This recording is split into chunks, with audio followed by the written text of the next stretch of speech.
এই রজব মাসটিকেই আপনার কপাল কুলার জন্যে আপনি নবীজির শিখানো ছোট্ট একটি শক্তিশালী দোয়া পাঠ করুন। ফজরের 2 রাকাত সুন্নত নামাজ আদায় করার পরে ফরজ নামাজের আগে হয়তো 11 বার, বেশি সময় থাকলে 21 বার।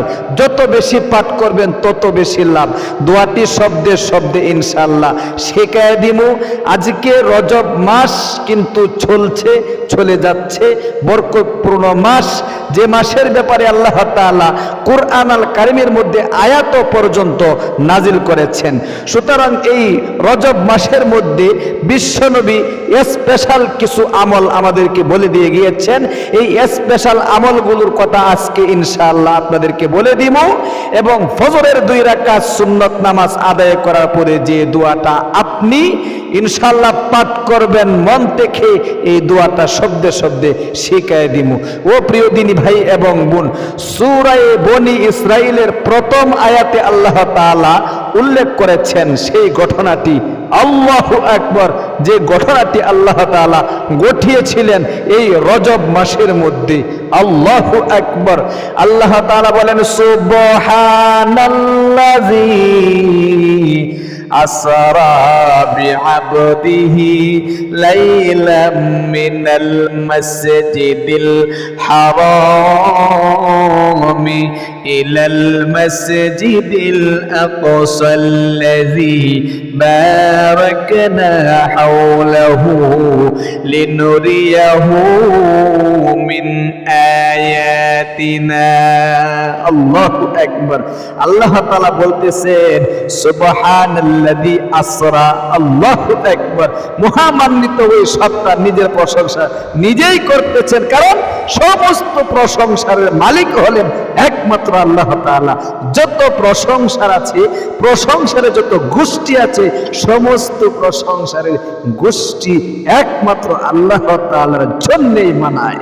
এজন্য আল্লাহ নিজে তার প্রশংসা করে। আল্লাহ বলেন, মহামান্বিত ওই সত্তা যিনি আসরা বিআবদিহি, লাইলাম মিনাল মসজিদিল হারাম ইলাল মসজিদিল আকসা, অর্থাৎ রাত্রিকালীন ভ্রমণ করাইছেন তার বান্দাকে মসজিদে হারাম থেকে বাইতুল মুকাদ্দাস পর্যন্ত। আল্লাহু আকবার। আল্লাযী বারাকনা হাওলাহু, যে বাইতুল মুকাররমের চতুর্পার্শ্বে আমি আল্লাহ তাআলা বরকত দিয়া ভরপুর করে দিয়েছি। এবং ওই বাইতুল মুকাদ্দাসে গিয়ে শুধু ক্ষান্ত হন নাই বিশ্বনবী, আল্লাহ তাআলা ওই বাইতুল মুকাদ্দাসে 2 রাকাত নফল নামাজ আদায় করাইয়া তারপরে ওইখান থেকে প্রথম আকাশ, দ্বিতীয় আকাশ, তৃতীয় আকাশ, চতুর্থ আকাশ, পঞ্চম আকাশ, ষষ্ঠম আকাশ, সপ্তম আকাশ পাড়ি দিয়ে আল্লাহ তাআলার আরশে আজিমে গিয়ে আল্লাহ তাআলার সাথে সাক্ষাৎ করেছেন। জান্নাত দেখেছেন, জাহান্নাম দেখেছেন, সব কিছু আল্লাহ বলেন, লিনুরিয়াহু মিন আয়াতিনা, আমি আমার যত নিদর্শন রয়েছে সমস্ত নিদর্শন আমার বিশ্বনবীকে মেরাজের রাত্রিতে দেখিয়েছি। আল্লাহু আকবার।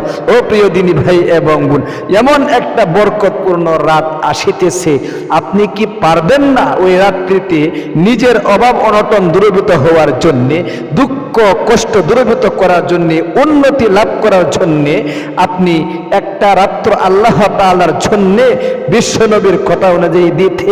আল্লাহু আকবার। আসুন, শবে মেয়ারাজ এ রজব মাসে আরবি হিসাব অনুযায়ী আমরা তারিখটা একটু জেনে নেই। আপনার আরবি হিসাব অনুযায়ী 26 তারিখ, অর্থাৎ আগামী শুক্রবার, এটা রজব মাস চলছে, আগামী শুক্রবারে 26 তারিখ আরবি মাস হিসাবে 26 তারিখ অর্থাৎ শুক্রবার দিবাগত রাত্রে আপনি কি করবেন? শবে মেয়ারাজের রোজাটা আগের দিন রেখে আপনি একটা রোজা রাখবেন। রোজা রাখার ব্যাপারে এখানে কোনো বাধ্যবাধকতা নেই। শবে মেয়ারাজের নির্দিষ্ট কোনো রোজা নেই, অন্য রোজার মতনই শবে মেয়ারাজের রোজা। সুতরাং আপনি কি রাখতে পারেন, রাখলে কোনো গুনাহ হবে না, তবে নির্দিষ্ট করলে অবশ্যই আপনি গুনাহগার হয়ে যাবেন। কারণ কোনো হাদিসের মধ্যে এই ব্যাপারে কোনো হাদিস নেই যে শবে বরাত, শবে মেরাজের রাত্রি উসিলায় আপনি 1টা 2টা 3টা রোজা রাখবেন, কোনো হাদিসের মধ্যে নেই। অন্য দিনগুলোর মতো আপনি রাখবেন 1টা 2টা 3টা, কোনো সমস্যা নেই। আর ইংরেজি মাস হিসাবে 2026 সালের জানুয়ারি মাস চলছে। এই জানুয়ারি মাসের 16 তারিখ আগামী শুক্রবার দিবাগত রাত্রেই হইল আল্লাহু আকবার শবে মেয়ারাজ, অর্থাৎ এই রজব মাসের ও প্রিয় দিনী ভাই এবং বোন, আসুন আপনি এই যে রাত্রিটা আগে তো রোজা রাখবেন, একটা দুইটা তিনটা আপনার ইচ্ছা অনুযায়ী আপনি রোজা রাখবেন। রোজার নিয়ত আপনি নফল রোজার নিয়ত করতে হয় না, নিয়ত না করলেও নফল রোজা হয়ে যায়। রমজানের নিয়ত নির্দিষ্ট করতে হয়, কিন্তু এরপরে আপনি আরবিতে যদি নিয়ত না পারেন বাংলাতে এরকম করবেন, আমি আগামীকাল রজব মাসের একটি নফল রোজা রাখার নিয়ত করলাম, বাংলাতে বললেও হবে, কোনো সমস্যা নেই। ও প্রিয় দিনী ভাই এবং বোন, আপনি 2 রাকাত করে করে সালাতুল হাজত নামাজ এই রাত্রিতে আপনি পড়বেন। আর এই সালাতুল হাজত নামাজ পড়ে কিছু জিকির করবেন, দুরূদ শরীফ পাঠ করবেন বিশ্বনবীর উপর। যে দুরূদগুলো আপনার মুখস্থ আছে, নামাজের দুরূদ সকলের মুখস্থ আছে, এটাও পাঠ করতে পারেন। অথবা সাল্লাল্লাহু আলাইহি ওয়াসাল্লাম, সাল্লাল্লাহু আলাইহি ওয়াসাল্লাম, এটাও পাঠ করতে পারেন, ছোট্ট সংক্ষিপ্ত দুরূদ। অথবা জাযাল্লাহু আন্না মুহাম্মাদাম মা হুয়া আহলুহু, এই দুরূদগুলো আপনি পাঠ করতে পারেন। এরপরে কিছু জিকির, যেমন লা ইলাহা ইল্লাল্লাহ, লা ইলাহা ইল্লাল্লাহ, এই জিকির আপনি 100 বার আপনার যত বেশি করবেন আপনি তত বেশি আপনার লাভ হবে। হ্যাঁ, লা ইলাহা ইল্লাল্লাহর জিকির, এবং আপনি ইল্লাল্লাহ ইল্লাল্লাহ 100 বার, এরপরে সুবহানাল্লাহ সুবহানাল্লাহ 100 বার, আলহামদুলিল্লাহ আলহামদুলিল্লাহ 100 বার, আল্লাহু আকবার আল্লাহু আকবার 100 বার। এই জিকিরগুলো আপনি করবেন। আর 2 রাকাত পরে পরে নামাজ পড়ে এই জিকিরগুলো করে মোনাজাত করবেন, আল্লাহু আকবার।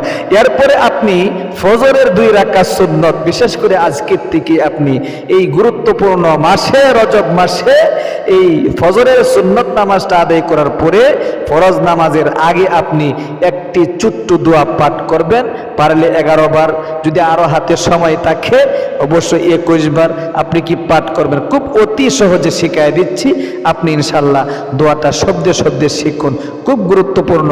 বিশ্বনবীর একজন সাহাবী আবু দারদা রাদিয়াল্লাহু তাআলা আনহু এই রজব মাসের মধ্যে এই দোয়ার উপর আমল করতেন।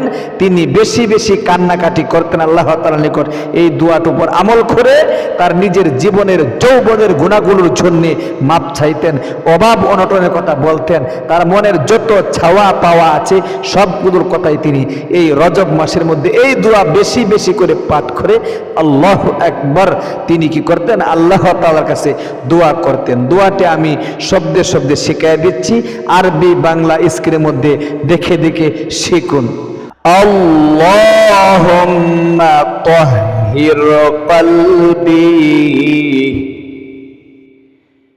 ফি রাজাব, বলেন আল্লাহুম্মা তাহহির কলবি ফি রাজাব ওয়া কাররিবনি ইলাইক। বলতে হবে, কষ্ট করে হলেও দোয়াটি শিখুন।